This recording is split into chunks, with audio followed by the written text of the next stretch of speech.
Strengthening Faith 28. In a narration found in Jami' at-Tirmidhi, number 2618, the Holy Prophet Muhammad, peace and blessings be upon him, warned that the difference between belief and disbelief is abandoning the obligatory prayers. In this day and age, this has become far too common. Many give up their obligatory prayers for trivial reasons, all of which are undoubtedly rejected.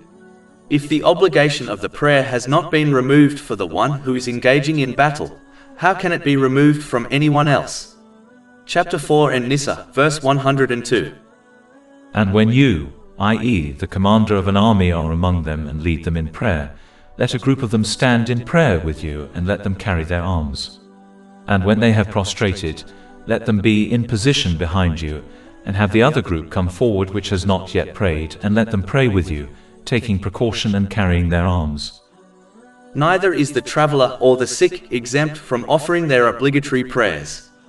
The traveler has been advised to reduce the amount of cycles in some of the obligatory prayers, in order to reduce the burden for them, but they have not been exempt from offering them. Chapter 4 An-Nisa, verse 101. And when you travel throughout the land, there is no blame upon you for shortening the prayer. The sick have been advised to perform dry ablution if contact with water will harm them. Chapter 5 Al-Ma'idah, verse 6.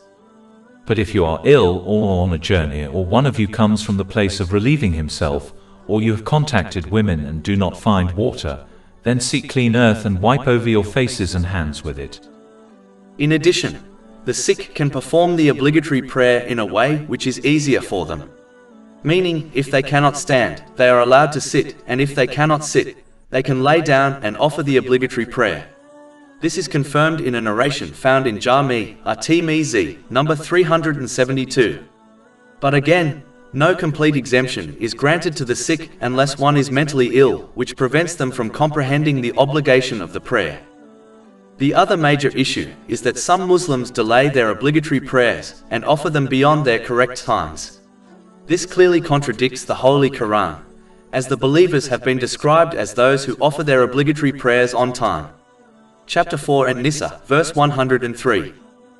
Indeed, prayer has been decreed upon the believers a decree of specified times. Many believe that the following verse of the Holy Quran refers to those who unnecessarily delay their obligatory prayers. This has been discussed in Tafsir Ibn Kathir, Volume 10, pages 603 to 604. Chapter 107 Al-Ma'an, verses 4 to 5. So woe to those who pray, but who are heedless of their prayer. Here Allah, the Exalted, has clearly cursed those who have adopted this evil trait. How can one find success in this world or the next, if they have been removed from the mercy of Allah, the Exalted?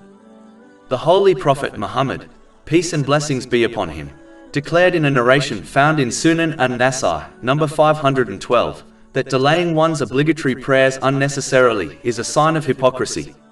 The Holy Quran has made it clear that one of the main reasons people will enter hell is failing to establish the obligatory prayers. Chapter 74 Al-Mudaththir, verses 42 to 43. And asking them, what put you into Sakar? They will say, we were not of those who prayed. Abandoning the obligatory prayers is such a serious sin that the Holy Prophet Muhammad, peace and blessings be upon him, declared in a narration found in Jami' at-Tirmidhi, number 2621, that whoever commits this sin has disbelieved in Islam. In addition, no other good deed will benefit a Muslim until their obligatory prayers are not established. A narration found in Sahih Bukhari, number 553, clearly warns that one's good deeds are destroyed if they miss the afternoon obligatory prayer. If this is the case for abandoning one obligatory prayer, can one imagine the penalty of abandoning them all? Observing the obligatory prayers at their correct times has been advised to be one of the most beloved deeds to Allah, the Exalted, in a narration found in Sahih Muslim, number 252. From this one can determine that delaying the obligatory prayers beyond their time or completely missing them is one of the most hated deeds by Allah, the Exalted. It is an important duty for all elders to encourage the children under their care to offer the obligatory prayers from a young age, so that they establish them before it becomes legally binding on them. Those adults that delay this and wait until their children are older have failed in this extremely important duty. The children who were only encouraged to offer the obligatory prayers when it became obligatory on them, very rarely established them quickly. In most cases, it takes years for them to fulfill this important duty correctly. And the blame falls on the elders of the family, especially the parents.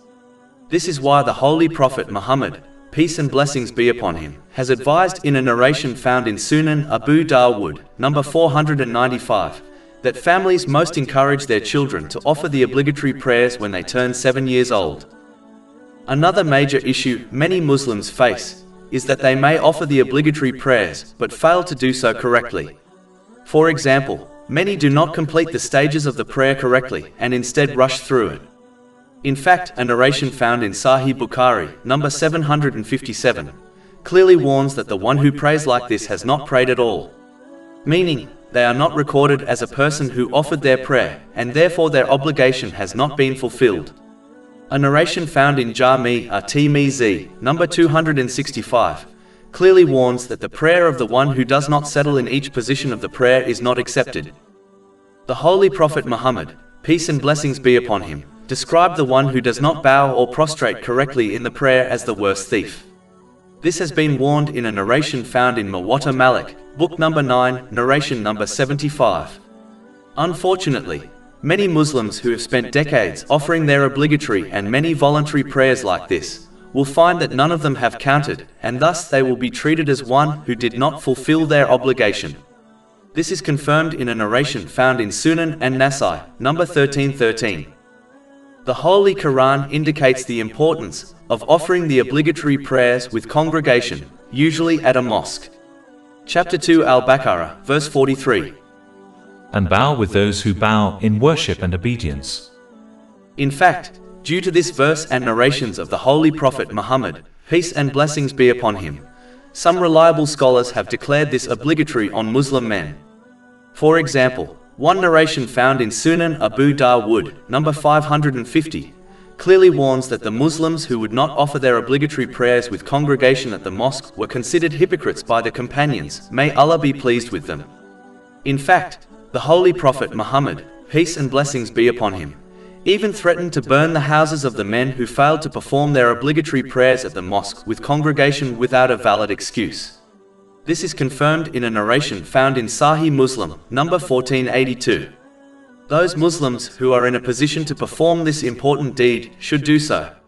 They should not fool themselves into claiming they are performing other righteous deeds, such as helping their family with house chores. Even though this is a tradition of the Holy Prophet Muhammad, peace and blessings be upon him, according to a narration found in Sahih Bukhari, number 676, but it is important not to rearrange the importance of his traditions according to one's desires. Whoever does this is not following his traditions, they are only following their own desires, even if they are performing a righteous deed. In fact, this same narration concludes by advising that when it was time for the obligatory prayer, the Holy Prophet Muhammad, peace and blessings be upon him, would leave for the mosque. Finally, as warned by the main narration, the one who persists on abandoning the obligatory prayers may well find that they leave this world without their faith. In fact, they may well lose it during their life without even realizing it. One must never fool themselves into thinking it is acceptable to fail to support their verbal claim to faith with actions, such as the obligatory prayers. One must bear in mind that the very definition of Muslim is the one who has practically and internally submitted themselves to Allah, the Exalted. Therefore, there is no such thing as being a Muslim who does not practice Islam, as this attitude contradicts the definition of a Muslim. If a person does not fulfill the definition of a Muslim, how can they consider themselves as one? Over 400 free ebooks, audiobooks, infographics, podcasts and blogs available on our website, www.shaykhpod.com.